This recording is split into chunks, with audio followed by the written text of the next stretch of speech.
O Brasileirão chegou e nós vamos trazer para você uma maneira diferente de analisar a tabela do campeonato e, com isso, gerenciar as expectativas em torno da campanha do seu time do coração. Está no ar a teoria da expectativa de pontos do Brasileirão 2024.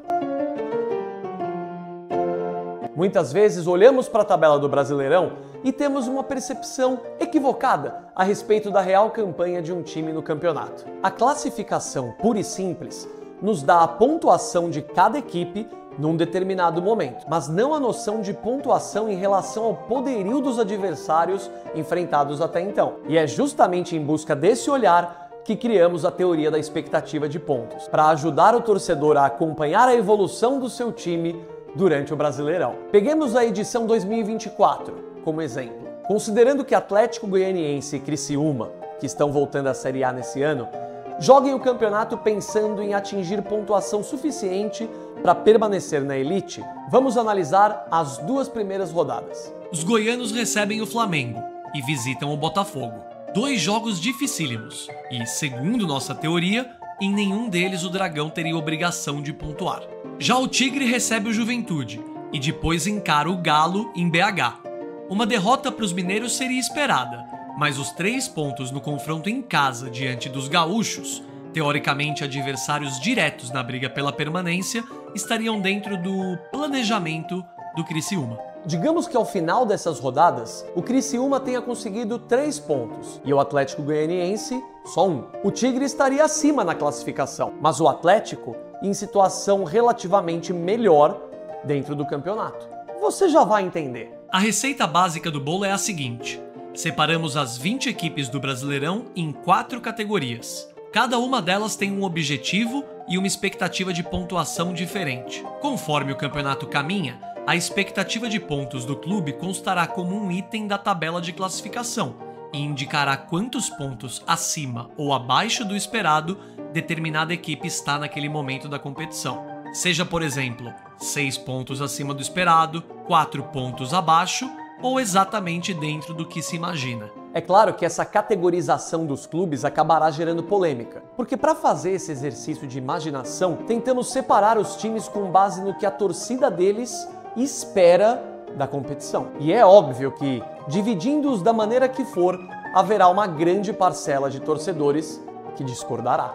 Não há como fazer essa análise sem criar essa situação. No próximo capítulo vamos ver como ficaram categorizados os times. E só peço que tenham em mente 3 coisas. Primeira, a divisão foi feita considerando poderio econômico, histórico recente na competição, momento na temporada e uma dose de feeling pessoal em relação ao que a suposta torcida espera. Não estamos aqui apontando que um time necessariamente seja melhor que o outro, nem querendo adivinhar o que vai se passar no campeonato. Até porque sabemos que o Brasileirão é uma loucura das boas e tudo pode acontecer. A expectativa de pontos não é uma previsão do futuro, e sim uma maneira do torcedor lidar com a pontuação parcial do seu time durante o campeonato. Segunda, a expectativa de pontos é uma análise fria baseada em pontuação. Não leve em conta se o time está jogando bem ou não, nem se adapta em relação a eventuais confrontos contra equipes reservas, por conta de Libertadores, por exemplo. Ela é desenhada em relação à expectativa do time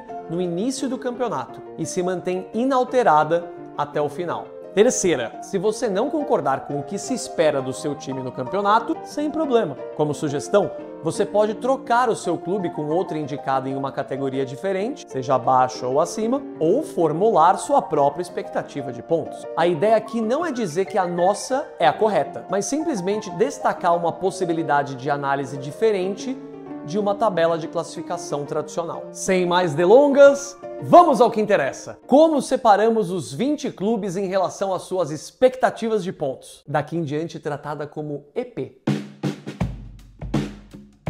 Dividimos os participantes do Brasileirão em 4 diferentes expectativas. A de lutar pelo título, de ao menos se classificar para Libertadores sem grandes sustos, de não passar sufoco no campeonato e, quem sabe, beliscar uma Libertadores, e a de lutar para permanecer na Série A. Não incluímos a Sul-Americana no pacote, porque se a sua ideia é fugir do rebaixamento, você já meio que tem a esperança automática de jogar a competição. Ela acaba sendo mais um prêmio de consolação para quem fica do meio para baixo na tabela, do que de fato algo pelo que se luta. no campeonato. Daqui em diante, vamos tratar as divisões como categorias 1, 2, 3 e 4, para facilitar a compreensão. Equipes que esperam brigar pelo título devem fazer o seguinte: dentro de casa, vencer adversários das categorias 2, 3 e 4 e empatar com concorrentes da categoria 1. Fora de casa, derrotar os times da categoria 4 e arrancar empates com clubes das categorias 2 e 3, totalizando assim 80 pontos, o que, em média, nos últimos 5 anos, foi suficiente para levantar o caneco. É óbvio que a luta pelo título é relativa, pois, por exemplo, se um clube faz um campeonato fenomenal, essa pontuação pode não ser suficiente, mas a manutenção dessa expectativa leva a crer que a equipe ao menos lutará pela taça até a reta final do Brasileirão. Clubes que esperam ao menos uma classificação para Libertadores sem passar muito sufoco devem pontuar da seguinte maneira: dentro de casa, vencer oponentes das categorias 2, 3 e 4. Fora de casa, ao menos empatar com clubes das categorias 2, 3 e 4. Um total de 64 pontos, a exata média do último componente do G4 nas últimas 5 edições do campeonato, e mais do que suficiente para disputar a Liberta. Times que não querem correr risco em relação ao rebaixamento, e se a coisa caminhar bem, podem até acabar beliscando uma vaguinha ao menos na pré-Libertadores, precisam do seguinte: dentro de casa, vitórias contra clubes das categorias 2, 3 e 4. Fora de casa, empates contra os integrantes da categoria 4. A obtenção destes 53 pontos é mais do que suficiente para não cair, e até bem próximo da média dos últimos classificados à pré-Libertadores nos últimos 5 anos, que seria 55. Para finalizar, o que precisam os clubes que lutam contra o rebaixamento? Vamos a eles. Dentro de casa, vencer adversários das categorias 3 e 4 e ao menos empatar com times da categoria 2. Fora de casa, empatar com os concorrentes diretos da categoria 4. Mantido esse nível, o clube terminaria o campeonato com 40 pontos, o que seria o bastante para pelo menos lutar pela permanência até o final. Os primeiros na zona de rebaixamento dos últimos 5 brasileirões alcançaram em média exatos 40 pontos. Pode não ser o bastante para escapar, mas é o suficiente para se manter vivo na briga até os finalmentes. Vamos dar um exemplo de como a coisa funciona na prática, tomando como base a primeira rodada desse ano. Corinthians e Atlético Mineiro se enfrentam em São Paulo. O Timão tem como expectativa não passar sufoco no campeonato e eventualmente tentar beliscar coisa melhor, ou seja, está na categoria 3. Já o Galo está entre os times que entram na competição com expectativa de brigar pelo título, categoria 1. De acordo com a teoria, o time paulista entra nesse jogo sem necessariamente precisar pontuar, e os mineiros visando ao menos um empate para seguir no caminho desejado. Caso o Corinthians vença, ele acaba a rodada com 3 pontos e EP de mais 3, ou seja, já tem uma gordurinha em relação ao seu objetivo. E o Galo fica com 0 pontos e EP de menos 1, já começando a briga pelo título em déficit. Em caso de empate, o Timão soma 1 ponto na tabela e mais 1 de EP. E o Galo também 1 ponto na tabela, mas com 0 de EP. Se der Galo, o Timão segue sua atuada no campeonato com nenhum ponto e de acordo com a expectativa, ou seja, 0 EP. E o Atlético fica com 3 pontos e EP de mais 2.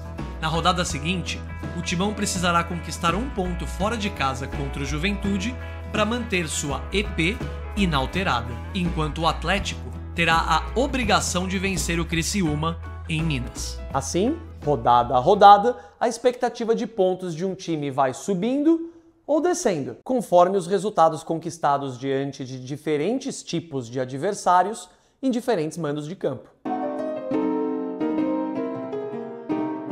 Não é nenhum bicho de 7 cabeças, mas também não é a coisa mais simples do mundo, eu sei. Caso você tenha qualquer dúvida em relação a EP, manda uma mensagem pra gente nos comentários que eu tento explicar melhor pra você. Nós vamos atualizar a tabela do Brasileirão rodada a rodada, com a classificação tradicional do campeonato e com as respectivas EPs indicadas ao lado para que você possa acompanhar. É só ficar de olho nos nossos shorts, esses videozinhos curtos do YouTube, ou seguir a gente no Instagram. Eu espero que você tenha gostado dessa maneira de enxergar o campeonato e que de repente possa ser útil na hora de acompanhar o seu time ao longo desse belo Brasileirão que tá para começar. Um grande abraço para você e que vença o melhor. Tchau!